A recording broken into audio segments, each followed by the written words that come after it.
Hello guys! Welcome back to my channel. So for today's video, ituturo ko naman kung paano magpalit ng waste ink pad. So una, alisin muna natin yung mga cable na connected dun sa ating printer. So dito sa video na to alisin ko yung USB cable at yung power cable.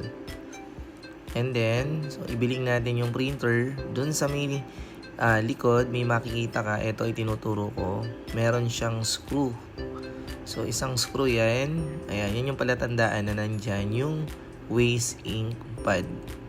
So, ang gagawin natin dyan, so pipihitin na natin yan para maalis natin at mapalitan natin yung waste ink pad.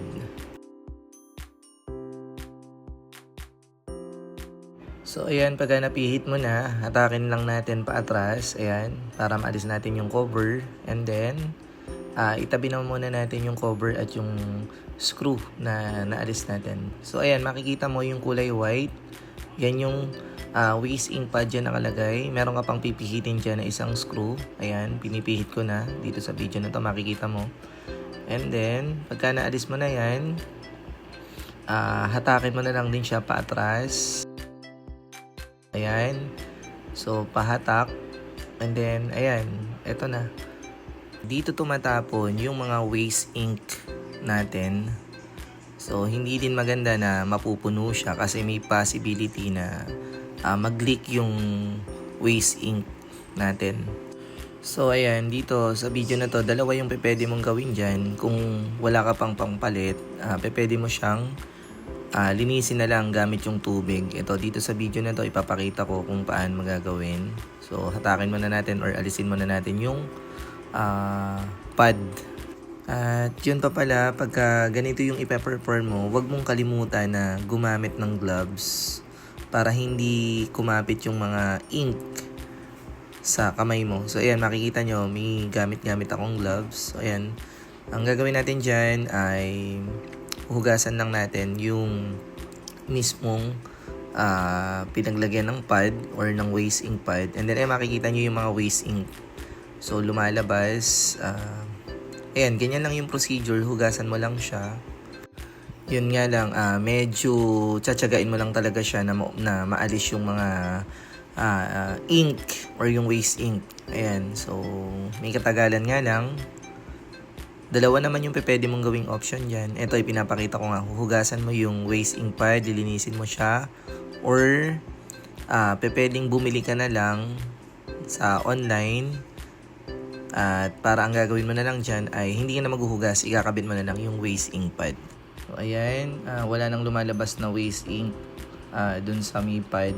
Pagkatapos nyan, ang gagawin mo ay ibibilad mo na siya. And pagka natuyo, tsaka mo lang siya ibabalik dun sa mismong lalagyan niya and then pwede na. At ayan, ito naman yung isang sinasabi ko sa'yo, kung natagalan ka dun sa pinakita ko na lilinisin mo lang, pwede kang bumili sa online. Ayan. So, medyo mura lang naman ang waste ink pad. Ito siya. Ayan, may mga extra na ako. So, tara, ikabit na natin. Ang gagamitin ko na lang yung bago para mas mabilis at makita nyo din kung paano. So, ayan, inalis ko na sa plastic. And then, ayan, ang gagawin lang natin dyan ay ikakabit lang natin. So, may pattern lang ulit yan kung paano mo siya ipapasok. Ayan o, may parang hukay yung pad na yun. And then, ayan, naayos ko lang. And then, pagka okay na, ayan, ipapasok mo siya. I-make sure mo na siksik or talagang naipasok mo ng maayos para hindi siya sumayad mamaya sa mismong loob ng printer pagka ibinalik na natin. At ayan, okay na. Naayos na natin. Naipasok natin ng maayos. Pwede na natin siyang ikabit. So, tingnan mo lang yung palatandaan kung saan at kung paano mo maipapasok yung waste ink pad. Ayan, may makikita mo ibiniling ko. Meron kang makikita dyan na yun yung parang nakahukay. Doon mo kasi ipapasok yung screw. Okay? So, sige, pasok na natin. At ayan, i-make sure ko na nakalapat na. And then, kunin na natin yung screw para mailak na natin at hindi maalis or magalaw.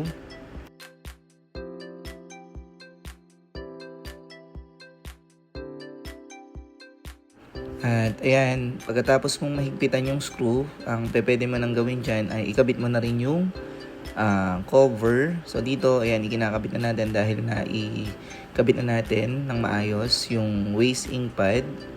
So pihitin lang natin yung screw ulit. So bago mo siya pihitin, make sure mo na nakalapat siya.